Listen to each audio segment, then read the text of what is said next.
கர்த்தர் மேலே நம்பிக்கையாக இருக்கணும். இதுதான் வெரி இம்பார்ட்டன்ட் பாயிண்ட். எல்லாம் போயிடுச்சு. ஆனால் இந்த இந்த இதுக்கு எப்படி ராஜா செலக்ட் பண்ணான்றதை பார்ப்போம். 3வது வசனம். அப்பொழுது இஸ்ரவேல் புத்திரருக்குள்ளே ராஜகுலத்தார்கள். அப்போ அவன் ஒரு கோலமானவன். அவன் செலெக்ஷன்ஸ் எப்படி எங்கே இருக்குன்னா பிரின்ஸ்லி ஃபாலோ. அப்போ டேவிடோட ட்ரைபில் தான் வந்திருக்கலாம். அப்போ கிங் டேவிடோட ட்ரைபில் ராஜகுலமானர்களும் துரைமார்களும் துரை மக்களிலும் யாதொரு மாசும் இல்லாதவர்களும். அதாவது ஒரு குறையும் கிடையாது. அவன் நொண்டி கிடையாது, அவன் இது கிடையாது, எதுவுமே கிடையாது. ராஜா உலக பிரகாரமாக செலக்ட் பண்ணுறது இப்படி பண்ணியிருக்கான். எந்த குறையும் இல்லை, எல்லாம் பர்ஃபெக்டாக இருக்கிற ஆட்களாக பிடிச்சிட்டு பாங்க அப்படின்னு. இவங்கெல்லாம் நமக்கு வேலை செய்வாங்க இனிமேலேருந்து அப்படின்னு சொல்கிறார். அழகானவர்களும் ஹேண்ட்ஸம், சகல ஞானத்திலும். இப்போ ஹேண்ட்ஸம் சொன்னால் யோசனை பண்ணி பார்க்கணும். இந்த மாதிரி ஆள் இருந்தால் நம்ம ஊரில் விட்டால் என்ன ஆகும்? சினிமா நடிகர் ரேஞ்சுக்கு தூக்கி விட்டுருவாங்கல்ல. சரி. அழகானவர்களும் சகல ஞானத்திலும். பார்த்தீங்கன்னா சகல ஞானத்தில் விஸ்டம் இங்கே தான் அவங்களுக்கு வேண்டும். விஸ்டம் அவங்களுக்கு ரொம்ப இருந்துச்சு. அந்த விஸ்டம் இருந்தனால தான் அவன் தன்னுடைய பர்பஸ் என்னன்றதை கண்டுபிடிச்சிருந்தான். 2வது அந்த பர்பஸ்லேயே நிலைத்து நிற்கணும். அப்போ தான் தான் முன்னேறுவேன். என்ன அட்வர்ஸ் சுச்சுவேஷன் வந்தாலும் சரி, என்ன மோசமான சூழ்நிலைகள் வந்தாலும் அவருடைய பர்பஸ்லேயே நிலைச்சிருந்தா அவன் கண்டிப்பாக முன்னேறுவேன்றதை அவன் நல்லா தெரிஞ்சிருக்குது. அறிவில் சிறந்தவர்களும் கல்வி நிபுணரும். அறிவில் சிறந்தவர்களும் நாலேஜ் அபவுட் எல்லாத்தையும் சிறந்தவர்களும் கல்வியில் நிபுணரும். சயின்ஸ் மேத்ஸ் எல்லாத்தையும் படிச்சிருப்பான். ராஜாவின் அரண்மனையிலே சேவிக்க திறமை உள்ளவர்களும். அதை கொண்டு வந்து உள்ளே வைக்கிறான் அரண்மனைக்குள்ளே. அப்போ ராஜா அரண்மனையில் சேவிக்கணும். என்ன சயின்டிஃபிக்காக கண்டுபிடிக்கணும், இதை செய்யணும், அது செய்யணும். டாக்டர்ஸாக இருப்பான். அதில் இதாக இருக்கணும். நிறைய கட்டடக்கலை நிபுணராக இருப்பாங்க. எவ்வளவோ நிபுணத்துவம் பெற்ற அதாவது நம்ம ஊரில் சொல்கிறோமே, நீ என்ஜினியர் ஆயிரு, டாக்டர் ஆயிரு, ஐஏஎஸ் ஆயிரு, ஐபிஎஸ் ஆயிரு, இது பண்ணு அது பண்ணி எங்களுக்கு வேலை செய்வா. அப்படி தானே கவர்மெண்ட் சொல்லுது. அதே மாதிரி தான் அந்த கவர்மெண்ட்டும் சொல்லுச்சு, எங்களுக்கு பெஸ்ட் ஆள் வேணும். அந்த காலத்தில் ஐஆர்எஸ்ஸு, ஐஏஎஸ்ஸு, இது மாதிரி யூபிஎஸ் எல்லாம் கிடையாது. அந்த கவர்மெண்ட்டுக்கு எப்படி செலக்ஷன் எடுத்தாங்கன்னு பார்க்கணும். So Daniel was selected because God purposed. அப்போ டேனியலோட பர்பஸ் இப்படி தான் இருக்கணும்னு சொல்லி கர்த்தர் பர்பஸ் பண்ணிட்டார். இன்றைக்கி நம்மளை குறித்தும் கர்த்தர் பர்பஸ் வச்சுருப்பார், கண்டிப்பாக வச்சுருப்பார். ஆனால் என்ன ப்ராப்ளம் டேனியலுக்கு நம்மளுக்கு வித்தியாசம்னா, டேனியல் அதை தெரிஞ்சுக்கிட்டான், நம்மளுக்கு தெரியாது. நம்மளாக ஒரு முடிவு எடுப்போம், அந்த முடிவில் ஃபெயிலியர் ஆகி தத்தளிச்சிட்ருப்போம். The problem of doing your own thing is messy. It will kill you. கடைசியில் எந்த நோக்கமும் இல்லாமல் நம்ம போய் கல்லறையில் போய் சேருவோம். கல்லறையில் போனோடனே எழுதியிருப்பாங்க, பிறந்த தேதி, இறந்த தேதி, ஸோ அண்ட் ஸோ அப்படின்னு சொல்லிடுவாங்க. அவன் கூட அவன் அச்சீவ்மெண்ட்ஸும் எழுதுனாங்கன்னா நல்லாயிருக்கும். ஒவ்வொருத்தரோட அச்சீவ்மெண்ட்டும். ஒருத்தர் திருடன் செத்து போயிடுறாங்க, கல்லறையில் என்ன எழுதி வைப்பாங்க? இவர் ஒரு திருடர், இவர் இத்தனை இடத்துல திருடினார் அப்படின்னு எழுதுவாங்களா?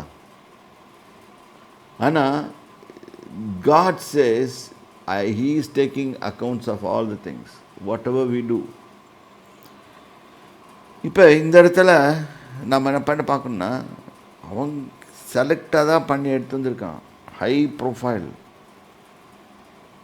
அப்போ நம்ம நினைக்கக்கூடாது நம்ம லோ ப்ரொஃபைலில் இருக்கிறோம்.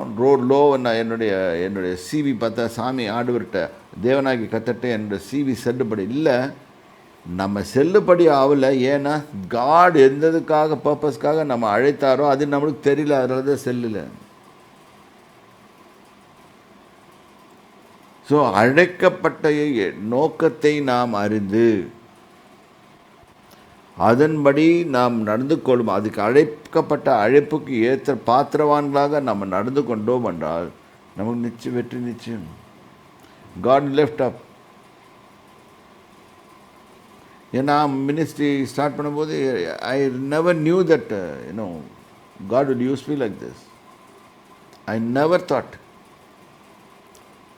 இன்றைக்கி எத்தனையோ பேர் ஃபாலோ பண்ணுறாங்க. இன்னும் அதுக்கு காரணம் கர்த்தர் தான். நான் let me honestly tell you, I am zero. The purpose for God called me, yes, I am sticking to the gun. I am trying. I am not telling that Paul சொல்கிற மாதிரி தான் நான் முடிச்சிட்டேன்னு சொல்லலை. I am trying. So purpose, நான் இதை படிக்க யோசனை பண்ணி பார்க்குறேன். அவன் எப்படி அந்த 17 வயசில் அந்த பர்பஸை உணர்ந்துருந்தான். இன்றைக்கி நம்ம எத்தனையோ வயசாகி கூட அந்த பர்பஸ் தெரியாது நிறைய பேருக்கு. வாலிபர்களுக்கு எனக்கு வர இந்த இதெல்லாம் படிக்கும்போது ரொம்ப வேதனையாக காரியமாக இருக்குது. ஏனென்றால் தேவனுடைய திட்டத்திலேருந்து வழுவி போயிருப்பாங்க. இந்த திருப்பியும் அந்த அந்த தேவனுடைய திட்டத்துக்கு வழினா வரணுன்னா அவங்க தேவனை ஃபாலோ பண்ணாதான் வர முடியும், இல்லாட்டி வர முடியாது. அதையும் ஓப்பனாக சொல்லிடுறேன். கல்வியில் நிபுணரும் ராஜா அரண்மனையில் சேவிக்க திறமையான. ஸோ இப்படி தான் செலெக்ஷன் பண்ணுறாங்க. அங்கே ஒரு சுதாரணமாக வச்சுக்கலாம், யூபிஎஸ்சியோ ஏதோ ஒரு ரெவன்யூ எக்ஸாமோ வாட் எவர் எக்ஸாம்ஸ் எல்லாம் எழுதி டேலண்ட் சர்ச்சு என்னென்னமோ போட்டு பியூட்டிஃபுல் யூனிவர்சிட்டி ஹார்வர்டு எம்ஐடி இது மாதிரிலாம் ஸோ மெனி திஸ் திங்ஸ் எல்லாம் பண்ணுறாங்க. அது மாதிரி அங்கேயும் பண்ணி விதவிதமான நாலேஜ் எடுத்துறாங்க. ஆனால் இவன் தானியேலை கர்த்தர் அந்த இடத்துல வைக்கிறாரு. அது அவருடைய சித்தம், அதுதான் அவர் பர்பஸ். அதை புரிஞ்சிட்டான் அவன். என்னை தேவன் அதெல்லாம் அழுதுட்டு இருக்கலாம். எங்கள் அப்பா அம்மா எங்கள் அப்பா அம்மா இறந்து போயிட்டாங்க, இல்லாட்டி எங்கள் அப்பா அம்மாவை காணோம், எனக்கு ஐயோ எனக்கு முடியாது, 17 வயசு தான் ஆயிடுச்சு, நான் சின்ன வயசில் இவ்வளோ கஷ்டப்படுறேன், இதெல்லாம் அவன் யோசனை பண்ணல. அவன் யோசனை பண்ணது கர்த்தர் என்னோடு இருக்கிறாரு, கர்த்தர் வைப்பராக இருக்கிறார், அவர் கோலும் அவர் தடி என்னை தேற்றும். அவருடைய பர்பஸ்குள்ளே நான் இருக்கிற வரைக்கும் எனக்கு எந்த ப்ராப்ளமும் இல்லை. இன்றைக்கி வாலிப மக்களும் இளைஞர்களும் கற்றுக்கொள்ள வேண்டிய விதம், எஸ் அப்பா அம்மா உலகத்தில் கொண்டாடுறாங்க, அப்பா அம்மா பார்த்துக்க வேண்டியது நம்ம கடமை, எல்லாமே உண்டுது. ஆனால் எல்லாத்திலையும் அப்பா அம்மாவுக்கு தெரியாது. ஏன்னா அப்பா அம்மாவுக்கு அந்த காலத்தில் கம்ப்யூட்டரும் தெரியாது. எனக்கெல்லாம் கம்ப்யூட்டரை நான் பார்த்ததே கிடையாது. உங்கள் காலத்தில் இருக்கிறபடி நான் பார்த்ததில்லை. அப்புறம் வந்துச்சு கம்ப்யூட்டர் லாங்குவேஜ், C++, என்னென்னமோ சொன்னாங்க, ஜாவா, இதை ஒன்றும் தெரியாது எனக்கு. எனக்கு ஒன்று மட்டும் தெரியும், கர்த்தர் என்ன அழைத்தார்ன்ற மட்டும் தெரியும். The purpose of his calling. What the C and C++ is not able to do, God is able to do.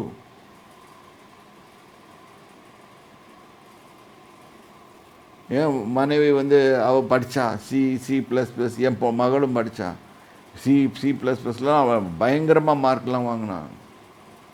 But God said, I want you for this. நான் என்னை கம்பேர் பண்ணி பார்க்க, நீங்கள் ஒவ்வொருத்தரும் உங்களை கம்பேர் பண்ணி பார்க்கணும் டேனியல் லைஃபோட. என்ன அழைப்பின் நோக்கம் என்ன? அவர் எதுக்காக என்னை அழைத்தார்? அப்போ அவருடைய சித்தத்தை செய்வதற்காக அவர் என்னை அழைத்தார். நான் அவர் சித்தப்படியே நான் செய்து கொண்டே போய்கொண்டே இருந்தால் அவர் என்னை உயர்ந்த அடைக்கலத்தில் வைப்பான். 91ஆம் சங்கீதத்தில் சொல்லப்படி. Let us read Psalm 91. The Holy Spirit is wanting me to take the psalm. Verse 14 and verse 15. அவன் என்னிடத்தில் வாஞ்சையாய் இருக்கிறபடியால், அவன் என்னிடத்தில் வாஞ்சையாய் இருக்கு. ஒன்று வாஞ்சை, அவனை வாஞ்சைன்னு என்னது? ஆசையாய் பற்றி கொண்டு, என் தேவன் எல்லாவற்றுக்கும் மேலானவர் அப்படின்னு சொல்லி அவரை மட்டும் பிடிச்சி கொண்டிருந்தா வாஞ்சியாக இருக்கிறபடியால் அவனை விடுவிப்பேன். அவன் எந்த ப்ராப்ளத்தில் இருந்தாலும் நான் அவனை காப்பாற்றுவேன். அவன் போய் எங்கே போனால் சிக்கினாலும் காப்பாற்றுவேன். சும்மா அதை மெக்கானிக்கலாக படிச்சுட்டு போகிறது நிறைய பேர் இன்றைக்கி அதுதான் சொல்கிறாங்க. இப்படி நினச்சிக்கிறாங்க, இப்படிலாம் படித்தா சேஃப்டி வந்துடும்னு. ஒன்றும் வராது. நீங்கள் உள்ளேருந்து வெளியே வரணும். Everything should come within your ஹார்ட்லேருந்து வாய் வழியாக வெளியே வரணும். நான் சொல்கிறது புரியுதா உங்களுக்கு தெரில. ஆனால் உங்கள் இருதயத்திலேருந்து இதை சொல்லணும். இங்கே வேதம் சொல்லுது, அவனிடத்தில் வாஞ்சியாக இருக்கிறபடியால் அவனை விடுவிப்பேன். என் நாமத்தை அவன் அறிந்திருக்கிறபடியால். ரெண்டாவது, அவருடைய நாமம். அவனை அறிந்திருக்கிறபடியால் அவனை உயர்ந்த அடைக்கல, secret highest level of protection. இப்போ அரசாங்கத்தில் கொடுக்குறாங்கல்ல Z++, அதை தாண்டியும் அடிப்பானுங்க. நான் இந்த தப்பாக சொல்ல, நான் என்ன சொல்கிறேன்னா, ஒரு மனுஷன் கொடுக்குற ப்ரொடெக்ஷனில் தேவன் கொடுக்குற ப்ரொடெக்ஷன் அது வேறு. அவனை சுற்றி தூதர் பாளையத்தை இறக்கி விட்டுருவாரு. ஒன்றும் எதுவும் செய்ய முடியாது. சத்ருவால் ஒன்றுமே செய்ய முடியாது. உங்களுக்கு விரோதமாக யாராவது வந்தால் கூட அவன் தான் மாட்டிக்குவான். உயர்ந்த அடைக்கலத்தில் வைப்பேன். I feel this word is for me. இது எனக்கென்று எழுதப்பட்டிருக்கிறது. இதுதான் விசுவாசம். கர்த்தர் என்னை மனதில் வைத்து கொண்டு தான் இதை எழுதினார் அப்படின்னு நான் விசுவாசிக்கணும். Then it will start, I'll get it applied in my life. உயர்ந்த அடைக்கலத்தில் வைப்பேன். என் நாமத்தை அவன் அறிந்திருக்கிறபடியால் அவனை உயர்ந்த அடைக்கலத்தில் வைப்பேன். அவன் என்னை நோக்கி கூப்பிடுவான். நிச்சயமா கூப்பிடுவோம். பிரச்சனை வரும், கூப்பிடுவோம். அப்போ நான் பிரச்சனை வரும்போது பேங்கை நோக்கி ஓட மாட்டோம். That is financial problem. Bank உங்களுக்கு லோன் போட்டு 12% வட்டி வட்டி ஒரு ரெண்டு இது இஎம்ஐ கட்டலைன்னு சொன்னால் உங்களை பிடிச்சி உழுக்குன்னு உலுக்கி உங்கள் எல்லாத்தையும் காட்டி விட்டுருவான். கர்த்தர் அது மாதிரி செய்ய மாட்டார். அவன் என்னைக்கு கூப்பிடான், அவனை ஃபினான்ஷியல் ட்ரபிள்லேருந்து விடுவிப்பேன். அவன் வியாதியில் இருப்பான், அவனை நோக்கி கூப்பிடுவான், அவன் வியாதியிலேருந்து விடுவிப்பேன். அவன் கஷ்டத்தில் இருப்பான், நெருக்கத்தில் இருப்பான், அவனை நோக்கி கூப்பிடுவான், நான் அவனுக்கு மறு உத்தரவு கொடுப்பேன். மறு உத்தரவுன்னா answer. Don't worry man, I will be with you. Let us walk the thing through together. Yes, நீ இந்த பாதையில் போயிருக்க, நான் கூட இருக்கிறேன், கவலைப்படாத. ஒருத்தனும் மேலே ஒரு கை வைக்க முடியாது. அடுத்தது,